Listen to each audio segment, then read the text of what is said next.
Hi, everybody. I'm Monsalit, I'm Dan.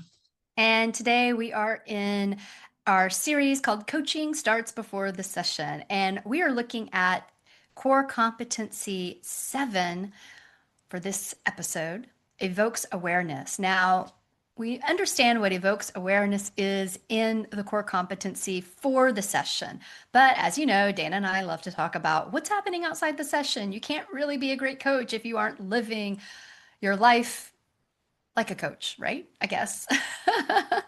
And so we really wanted to bring these core competencies to our everyday life. And we've really been enjoying breaking them down for you. And so today we're going to talk about evokes awareness. And I think that this could be, first of all, I love this competency in coaching sessions, but I do think this can be maybe challenging to evoke awareness for yourself, especially without help. But I think we can evoke our own awareness, or at least be aware of trying to evoke our own awareness. Um, Tell me a little bit about what this could look like in your everyday life on your own. When I think about awareness, we can intellectually know something, or we can have those breakthrough moments that we've talked about in the series. Even sometimes coaches having that breakthrough addiction. Like, I gotta get that. But thinking about it and not embodying it. So much of the series has been about the slowdown to get out of our head, the same way we do with clients, to come into the embodied living of these practices. And if we're not embodying awareness, we're not shifting ourselves to being that new version of ourselves. So suddenly realize why we're living a certain pattern. That pattern's familiar and easy. It's easy to fall back into. But once we know that it's there, and once we might know a trigger as to why it's there, do we then make excuses for it and say we can't change it? Or do we do the harder work of embodying it and taking the new actions that'll move us past it? Yeah, it sounds to me what you're saying is how do you integrate this? We've intellectualized it, but part of evoking awareness is actually integrating that awareness into our full bodies, right? As the whole Mhm. person that we are. We know our client is the whole person sitting in front of us, but do we really believe that we are? Are we a whole person who has the answers? And how can we integrate that awareness, not just that awareness, but any awareness, not just mentally, but physically into our entire being? And I looked I at think it. Oh, go ahead. Oh, I was just saying, I think that when we don't, when we talked in a previous episode about growth, facilitating self-growth versus Mhm. client growth. But I think if we don't have awareness, if we don't integrate awareness, we're going to hit a growth ceiling. We're going to be capped out in our growth. And I think maybe that is also something to look at. If you feel you aren't growing, if you feel you are stuck, what's the awareness that you might need to have so that you can shift into having more growth? And even then, when I think about coming up against that obstacle, we've hit the wall or the ceiling of personal growth. What are the blind spots that have brought us to that place, that have maybe filtered us down to only looking straight ahead versus having a full 180 to look around? There's, I don't know why, but in this moment, I'm reminded of a cartoon from probably the late 80s, early 90s. Um, it was very similar to the Far Side. It was one panel, kind of just here's the punchline, here's the joke. And it's an image of someone standing in a wide open field with a brick wall in front of them that's about this big, and they're standing this close to it. And the caption underneath was obstacles for dumb people.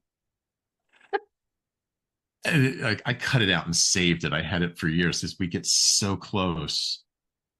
And that becomes the blind spot, is everything is so right up on us that we don't take a moment to step back and realize the obstacle is only as wide as our perception, that we can walk around it. There's all these open fields. So the ability to notice when we've hit that wall and then give ourselves permission to back up when we see that we've walked into it. That's also a level of awareness. I've hit a ceiling. pushing against it may not be the thing for me to do here. It might be I step back and take a look at it and get a different orientation to it. Or, as we've talked about in other episodes, have that mirror of another person that we talk to really Yeah. give us that lens. And I remember one of my mentors years ago when I had one of those breakthrough moments in a conversation, like, I can't believe I didn't see that before. And his answer was, they're called blind spots for a reason. And that's why you have me. Yeah.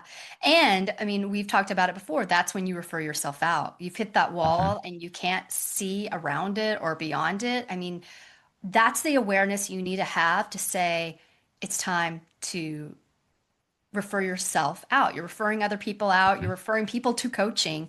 What are you doing with yourself? Refer yourself out. Get some help, whatever that might look like for you. Something else is, I think a lot of times we think that awareness is the thought, the thinking. And if you think about your clients, sometimes they have a moment of awareness and it started in their body. It started with a feeling. And so we have to remember for ourselves, I think awareness goes beyond thinking. And if that's true for you, what might that look like for you? Ooh. And that even opens up an idea that something I used to talk about a lot, like the client who comes in and they're in struggle. And I'm going to apply this back to us. We're in struggle moment because this was me like 13 years ago. In the struggle, like, I could tell you all the ways that life was not working out between work and everything else back in my old career. But there was this piece of me that said it could be better. It wasn't loud, but we as human beings can't come to that moment of the internal conflict without having some sense of what the counterpoint of better is. We might not have conscious awareness of it yet because we're living the challenges, so we have full conscious awareness of this sucks. But there's another part of us that says, but it doesn't have to be that way. And so many times that's the energies that are at play when someone comes to see us. And it's our job to help open up the awareness of what is into possibility, the awareness of possibility. And same thing for us. What is this? If we slow down and explore, what's the other side of, or the opposite of, the things we don't want to experience that we've been living, and bring a more conscious awareness here that we can start crafting and creating forward. Yeah, saying that it's so many people have been there and I've been there and I remember there was a point, I mean, I've had many points, but there was a point where, I mean, I had to make some really extreme decisions to change my situation. But before I could even do that, I was so in it. I had never had that experience where like you're just so in the box you can't see outside it. I couldn't believe that I had become that person. And it took a few people to tell me. And it was like, wait, oh my God, I've become that person. I'm so in this problem and these struggles, I can't see beyond it. And sometimes in those moments, it is hard to think, what do you want? It's hard to think about that opposite. When you're so deep in problems and struggles, to see the opposite of that, because to get there is impossible. It feels impossible, but I know it isn't because I've been there. But it can take a lot of awareness to say, I don't know how it's going to be possible, but I can think about something different, you know? And again, I think that's when sometimes referral can come in and help you. Mhm. But as we're sitting here today thinking about, okay, just as a human being living day to day, how can I create and evoke more awareness for myself on a daily basis without referring myself out? And I know that that's an option. What could be a few things? Does anything come to mind for you of how to help somebody begin the steps of evoking awareness for themselves? Noticing those little triggers, like those little somatic triggers, if you're about to do something or you're thinking about taking an action that day and your body's saying, I don't want to, sitting with it. And is it an avoidance for a fear, or is it truly something that I don't want to do because I feel like it's a survival mode kickback? Because awareness is the first level of change, and it's in that observation that something is happening. The idea you just used of, it's easy to put ourselves in a box and then want to be out of it. The first awareness is to know that we're in the box. And that can be the hardest one. That can be the hardest one because we have a visceral reaction to not want to be in the box. So rather than this is where I am and taking intentional action out, it becomes just get me out of this thing. And we start flailing, which is energy going everywhere. So that where am I? And without judgment, coming to Mhm. discernment, this is where I am. What do I need to do to move out of it? Or do I need to sit here? That's okay too. Yes. And you touched on something really important about emotional triggers. And I think especially for coaches, if we are not in our everyday life, if we allow our emotional triggers, whatever they may be, to go untouched, we are not going to create awareness for ourselves. And we are going to bring those emotional triggers at some point, probably into our session. Now, will it affect the client? It may not. We may be able to grab onto it. But what are we doing to handle our emotional triggers? Are we leaving them untouched? Are we sitting with them, as you said? Are we becoming aware of them so that we can figure out like what is going on with them? I think that that is also something really, really important to think about because no matter what kind of life we've had or come from, good or bad, we're human. So we're gonna have some kind of triggers, some kind of emotional triggers, outside triggers, external triggers, internal triggers, especially with our world today.